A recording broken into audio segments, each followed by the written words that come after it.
একটু একটু বোনা স্বপ্নের জাল, একটু রচনা করা স্বপ্ন সকাল, ধাপে ধাপে সামনে এগিয়ে চলা, নিজের কথাগুলো নিজে বলা। সূর্যের হাতছানি ওই, কেন তবে আবদ্ধ রই? কালো আধার কেটে আকাশ জুড়ে দেখো বসেছে প্রাণের মেলা, ভোরের আকাশে ওই করছে খেলা, সোনালি মেঘের ভেলা। একটা সিরিয়াল না করলে কি হবে? সময় তার চলে যাচ্ছে না, তুমি অনেক কাজ পাবে। বাদ দেওয়ার সুযোগ থাকলে তো বাদ দিয়েই দিতাম ভাবি। আমি প্রডিউসারকে রিকোয়েস্টও করেছিলাম, উনি শুনতেই চাচ্ছে না। কিছু কিছু জিনিস বুঝে নিতে হয়। তবুও বিষয়টা না জানলে চলবে কি করে? একটা মেয়ের উপর অভিযোগ আনছো, হিন্দি সিরিয়ালের মতো সাসপেন্স ক্রিয়েট করছো, দেন দরবার করছো।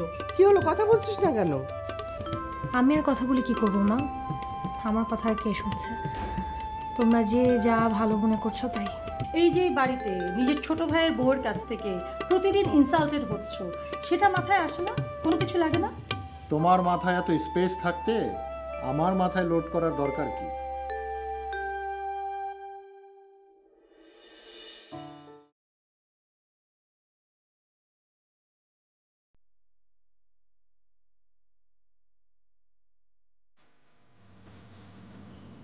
তুমি তো পুরোটা শুনলেও না, চলে এসব কি হচ্ছে বলো তো? সাব্বির অনন্যাকে বাড়ি থেকে বের হতে নিষেধ করে দিল, নাটক ফাটকও বন্ধ করে দিল। যাকে ভালোই হয়েছে, অনন্যা যতদিন এইসব করবে ততদিন এই বাড়িতে অশান্তি লেগেই থাকবে। বাড়িতে সুখ শান্তি বজায় থাকুক। কি গো, কথা বলছো না কেন? আমি আর কি বলবো? বারে বাড়িতে এত কিছু হয়ে যাচ্ছে আর তুমি কিছু বলবে না? আমার বলা না বলায় কি আসে যায় বলো? নিজের মেয়ের স্ক্যান্ডাল নিয়ে কাদা ঘাটাঘাটি করতে ভালো লাগে না, তাই না? তোমরা অনন্যার গার্জেন, তুমি মা, বড় ভাই, ভাবি, তোমরা যেটা ভালো মনে করবে তাই করবে। আমি আর কি বলবো? আচ্ছা, তোমার বিশ্বাস হয় অনন্যা এত নিচে নামতে পারে? আমার বিশ্বাস অবিশ্বাসে কিছু যায় আসে না। সাব্বির বড় ভাই, সে যদি নিজের বোন সম্পর্কে এত বড় একটা কমপ্লেন করতে পারে, তাহলে তুমি আমি বিশ্বাস করি বা না করি তাতে কি আসে যায়? সাব্বির তো কমপ্লেন করেনি, সাব্বিরকে কোন এক মেয়ে ফোন করে জানিয়েছে, তাই ও সবাইকে জানালো। দেখো, বিষয়টা শুধু আজকের না, যেদিন থেকে অনন্যা অভিনয় করতে চেয়েছে সেদিন থেকেই নানাভাবে বাগড়া দেওয়ার চেষ্টা করা হয়েছে। অনন্যা খারাপ হওয়ার আগেই ও খারাপ হয়ে যাবে এটা ধরে নিয়েছে। আমার দুঃখটা সেখানেই। তুমি সাব্বিরকে দোষ দিও না, ও সবসময় আসলে সতর্ক করতে চায়, আর সময়টা তো খারাপ যাচ্ছে, তাই না? সতর্ক করা আর অশান্তি সৃষ্টি করা এক কথা নয়। আমাদের জীবনে কত ঝুঁকি থাকে, পথ চলতে ঝুঁকি, অ্যাক্সিডেন্টের ঝুঁকি, প্রাকৃতিক দুর্যোগের ঝুঁকি। এসব সত্ত্বেও কি আমরা সবাই ঘরে বসে থাকি? ও তো একটু এইরকমই, জানোই তো, মানিয়ে নিয়ে চললেই হয়। মানিয়ে নিয়ে তো চলে সবাই, তাই বলে নিজের বউ, নিজের বোন, এদের সম্পর্কে ওর একটু শ্রদ্ধাবোধ থাকবে না? ঠিক আছে, বড় ভাই হিসাবে তুমি ওকে গাইড করো, ভালো মন্দ চিনতে সাহায্য করো, কিন্তু সাব্বির যেটা করছে সেটা কি? যাকে এসব বলে কোনো লাভ নেই। আমার মনটা ভালো নেই, বুঝলে? একটু চুপচাপ থাকি। ঠিক আছে, চা খাবে? না থাক, ভালো লাগছে না, মাথাটা বড্ড ধরেছে। মাথা টিপে দেবো? দাও।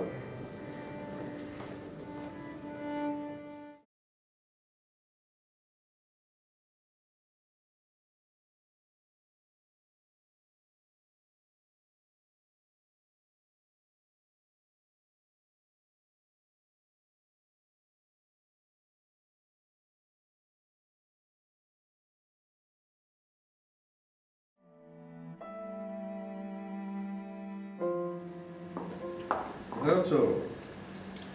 এত চমৎকার সাজগোজ করে যাও কোথায়? কেন সেটা জেনে তোমার কি লাভ? সাথে যাবে? চলো, যেতে তো পারি। তোমার তাই নাকি? চলো, কি আর করার, নিজের হাজবেন্ড যখন সাথে যায় তখন তোমার সাথেই যাই। আর তুমি যে যাবে, তোমার বোনকে বলেছ? কেন বোনকে বলতে হবে কেন? আমি বড় হয়েছিলাম। ওমা তাই নাকি? তুমি বড় হয়েছো? কই, আমি তো তোমাকে দেখি তুমি সারাক্ষণ বোনের আঁচলের নিচেই থাকো। বোন উঠতে বললে তুমি ওঠো, বসতে বললে তুমি বসো। উফ, চন্দ্রাপা কি যে বলছো তুমি! কেন, ভুল বললাম কিছু? আচ্ছা, তুমি এই যে এত বড় হয়েছো, দুবাইয়ের একটা ফার্মের ইঞ্জিনিয়ার, দেশে বিদেশে তুমি কনসালটেন্সি করো, অথচ বোনের আঁচল এখনও ছাড়তে পারো, তাই না তন্ময়? এভাবে বলবো না চন্দ্রাপা। বড় বোন মায়ের মতো, তাকে একটু মেনে চলা কি দোষের কিছু বলো? না, কোনোদিনও না, কিন্তু তার একটা লিমিট থাকে। উফ, বাদ দাও তো সব। তুমি সন্ধ্যাবেলা কেমন সাজগোজ করে কোথায় যাচ্ছ সেটা বলো। কেন, তুমি কিছু জানো না, নাকি জেনেও না জানার ভান করছো? কি হয়েছে বলো তো? বাড়ি খুঁজতে যাচ্ছি। উফ চন্দ্রাপা, তুমিও না কেমন হয়ে গেছো। একটু একটু কথা কাটাকাটি হয়েছে আর অমনি তুমি বাসা খুঁজতে শুরু করে দিয়েছো। কি একটু কথা কাটাকাটি? এটাকে তুমি একটু বলছো? নাসরিন কি বলেছে শোনোনি? কি বলেছে? বলেছে আমরা নাকি তোমাদেরকে সহজ সরল পেয়ে ঠকাচ্ছি, তোমাদেরকে ভাড়া কম দিচ্ছি। এইসব কথাবার্তা শোনার পর এই বাড়িতে থাকার চেয়ে চলে যাওয়াই তো বেটার, তাই না? বাদ দাও তো আপা প্লিজ, তোমাদেরকে কোথাও যেতে হবে না, তোমরা এই বাড়িতেই থাকবে।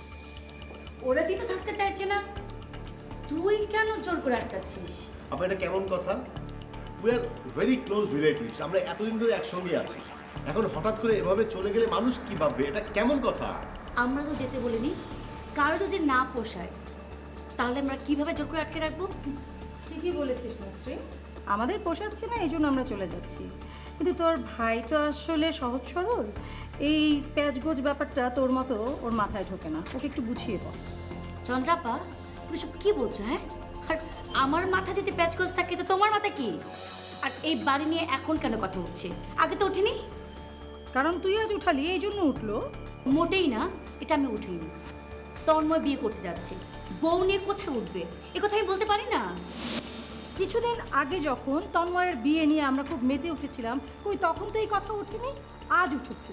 আমরা বাড়ি ছেড়ে দিলেই যদি তোর সমস্যার সমাধান হতে পাই, আমরা চলে যাচ্ছি। শোনো চন্দ্রাপা, তোমরা কোথাও যাবে না, বিয়ে যখন করবো তখন ভাবা যাবে। আর আমি এটা বুঝি না, বিয়ের পর আবার একটা মাত্র রুম লাগবে, বাড়িতে কতগুলো রুম ফাঁকা পড়ে আছে, আমার কি পুরো বাড়িটা লাগবে? তন্ময়, আচ্ছা আপা, তোমার কি যে কোনো একটা রুমে থাকতে হবে না? তুমি কেন বুঝতে পারছো না? তুমি বিয়ে করছো এটা তো আসলে প্রবলেম না। ব্যাপারটা হলো নাসরিন চাচ্ছে না আমরা এই বাড়িতে থাকি। আমরা চলে গেলে যে সমস্যা মিটে যায়, ওকে ফাইন, আমরা চলে যাচ্ছি, প্রবলেম সলভ। চন্দ্রাপা, উল্টাপাল্টা কথা বলবে না। এই ধরনের কথা আমি তোমাকে একবারও বলিনি। তুমি চলে যাচ্ছ সেটা তোমার নিজের ইচ্ছা, সেই দোষ তুমি কেন আমার ঘাড়ে চাপাচ্ছ? কে যে কার দোষ কার ঘাড়ে চাপাচ্ছে সেটাই তো বুঝতে পারছি না। শোনো চন্দ্রাপা, এত কথার কোনো প্রয়োজন নেই, তোমরা এই বাড়ি ছেড়ে কোথাও যাচ্ছ না, এটাই শেষ কথা। তোমরা যেমন আছো তেমনই থাকবে। তুমি তো খুব সুন্দর করে বলে ফেললে, খুব সহজেই। কিন্তু তোমার বোন যে বলেছে আমরা নাকি তোমাদেরকে ঠকাই, ভাড়া কম দেই, সেটার কি হবে? কম ভাড়া দাও, বেশি ভাড়া দাও, যেমন খুশি তেমন দাও, যা দিচ্ছ যদি তাতেও সমস্যা, তার চেয়েও কম দাও, তারপরে তোমরা এই বাড়িতেই থাকবে, ব্যাস। তোমার বোন সেটা মানবে না মানলে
একটার পর একটা বাধা আসতে থাকলে তুমি চলবে কি করে?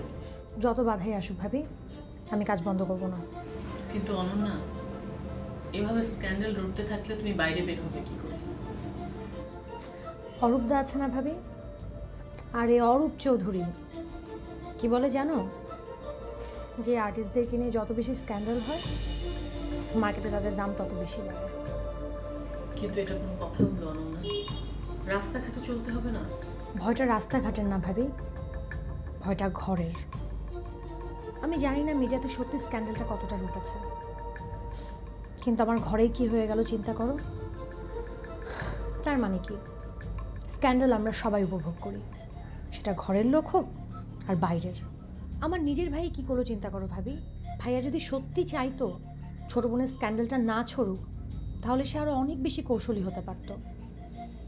সে বিষয়টা সত্যি কিনা ইনভেস্টিগেট করে দেখতে পারত, আর কিছু না হোক অন্তত চেপে যেতে পারত। অথচ ভাইয়া কি করলো, ছোট বোনের স্ক্যান্ডালটা ঘরের সবার সামনে জনসভা ডেকে মাইক দিয়ে ছোট বোনের স্ক্যান্ডালের ঘোষণা দিয়ে দিল, ছোট বোনকে একটা উচিত শিক্ষা দিয়ে দিল। ভাইয়া কি একটাবারের জন্য ভেবেছে ভাবি, বাবার সামনে মায়ের সামনে আমি কতটা ছোট হয়ে গিয়েছি, বাবা কতটা বিব্রত বোধ করে ঘর ছেড়ে চলে গেছে। তার মানে কি দাঁড়ালো, আমার স্ক্যান্ডালটা ভাইয়া ঠিকই কাজে লাগিয়ে দিল। ছোট বোনের সম্মান রক্ষা করা এখানে উদ্দেশ্য না, স্ক্যান্ডালটা কাজে লাগিয়ে কীভাবে ছোট বোনকে শায়েস্তা করা যায় সেটাই উদ্দেশ্য। সুতরাং আমি ঠিক করেছি আমি আর কারো কথা ভাববো না ভাবি। আমার কাজ আমি ঠিকই চালিয়ে যাব, কারোর জন্য থেমে যাব না। তার মানে ঝগড়াঝাটি এভাবে চলতেই থাকবে? প্রতিদিন তুমি ঝগড়াঝাটি করে তারপর কাজে যাবে, সারাদিন কাজ করে এসে আবার আরেক প্রস্ত ঝগড়াঝাটি করে তারপর ঘুমাতে যাবে, এভাবে চলবে না, এসব আর কোনো কিছুই হবে না। তাহলে কি হবে, কি করতে যাবে? এসব বাদ দাও তো ভাবি। একটা কথা বলো, তোমার কি মনে হয় যে মেয়েটা ভাইয়াকে ফোন করে আমার নামে কমপ্লেন করেছে, সে মেয়েটা কে হতে পারে? আমি তো তোমাদের সবাইকে ঠিকমতো চিনি না, কিন্তু তোমার মুখে যতটুকু শুনেছি তাতে মনে হয় এটা হয়তো বা নওরিন অথবা নওরিনের অ্যাপয়েন্টেড কেউ। এক্স্যাক্টলি, আমিও এটাই ভেবেছি ভাবি। একমাত্র নওরিন ছাড়া কারোর স্বার্থে তো আঘাত লাগার কথা না। তুমি সরাসরি ওকে চার্জ করো, ও না তোমার ফ্রেন্ড। না, আমি নরেনকে কিচ্ছু বলবো না, বরং ও যদি আমাকে কিছু বলে আমি ঠান্ডা মাথা সব শুনে যাব। এতে তোমার লাভ কি? ও তোর কাছ ঠিকই করে যাবে এবং গেইনার ও হবে, তুমি হবে লুজার।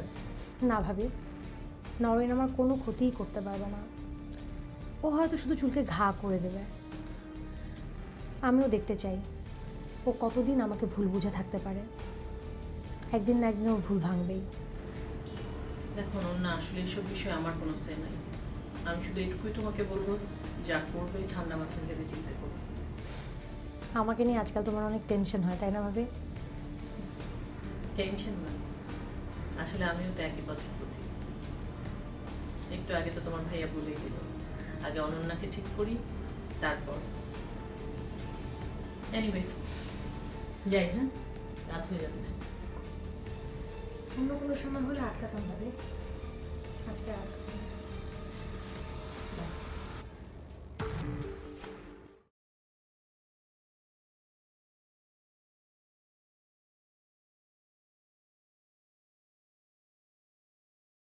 একেবারে মুখের চামড়ায় ঝামা ঘষে দিচ্ছে। ঠিক হয়েছে। কি হয়েছে?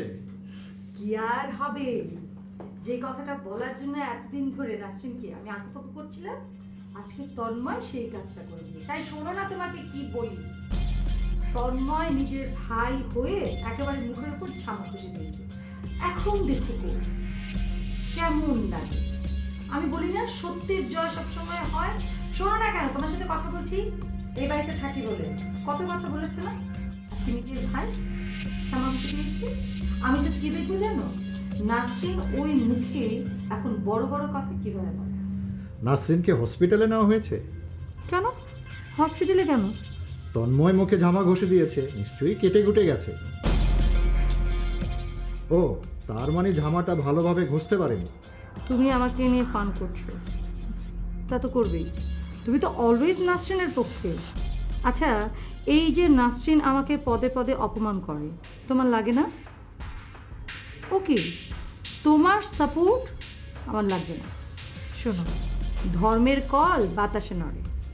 আজকে নিজের ভাই হয়ে ওকে উচিত কথা শুনিয়ে দিই। তন্ময়টা সত্যি সাবালক হয়েছে, একেবারে পুরুষের মতো কথা বলা শিখেছে। কি করে বুঝবো? আজ পর্যন্ত তো অনন্যাকে বিয়ে করে ঘরে ঢোকাতে পারলো না। কেমন পুরুষ?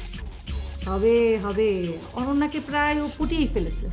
পটাতে পটাতেই জীবন পার হয়ে যাবে। বুড়ো বয়সে বিয়ে করবে নাকি?